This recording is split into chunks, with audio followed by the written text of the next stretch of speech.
Well, look, I'm a development economist. I don't do geopolitics, but clearly geopolitics does have an impact, particularly, well, as you've mentioned, on our budgetary priorities. I don't think by any means India is the fastest spender on defense in the region, let alone the world. I think worldwide people are appreciating that the era of the peace dividend is over. So I think really bringing this to the domestic context, the question would be, is India able to spend what's needed on defense? Because it's not only a question of wanting to, but there's the question of procurement, there's the question. What I can say is that this government has been very successful in developing a domestic defense industry. And I would say that that's really one important reason why we're trying to stress improving our manufacturing capabilities. But more broadly, I think that as we look ahead to the goals for 2047, clearly a secure India has to be prime amongst them.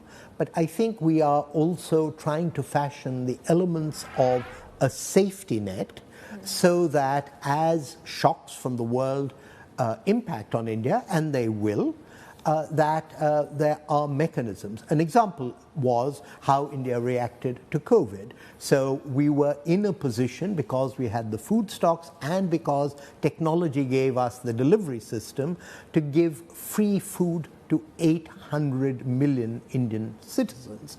And I think that it is in that sense that India is kind of, like Singapore, trying to prepare for the future. If I could just come back to Singapore for a minute, one of the most interesting presentations I've had here is about Singapore as a city-state, how it is preparing for climate change and all of that.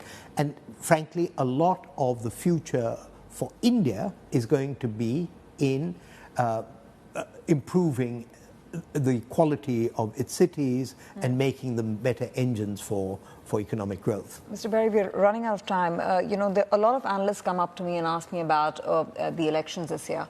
And if Prime Minister Modi comes back for a third term, where would the focus be? And what would be the priority in terms of the reforms push? Ease of doing business, obviously, India has improved tremendously in the last 10 years. But what would it take for India to continue on that path of drawing more foreign investments into the country, drawing more business activity into the country, and shoring up business confidence? And also, from a reform standpoint, what's lined up? What's next? I have already indicated that the master narrative for the campaign, and I would say for the nation, because there is a bipartisan consensus on many of these issues, is the economy. India as a developed society by 2047.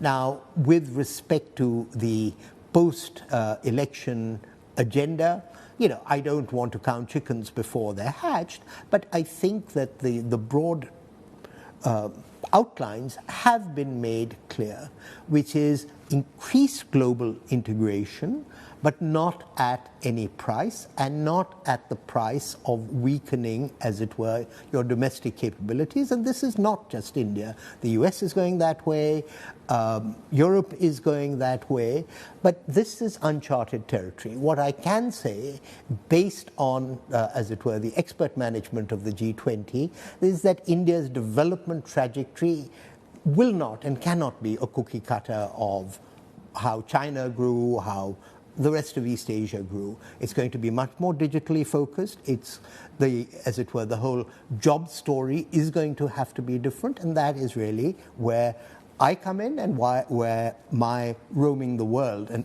including Singapore, comes in. Well, love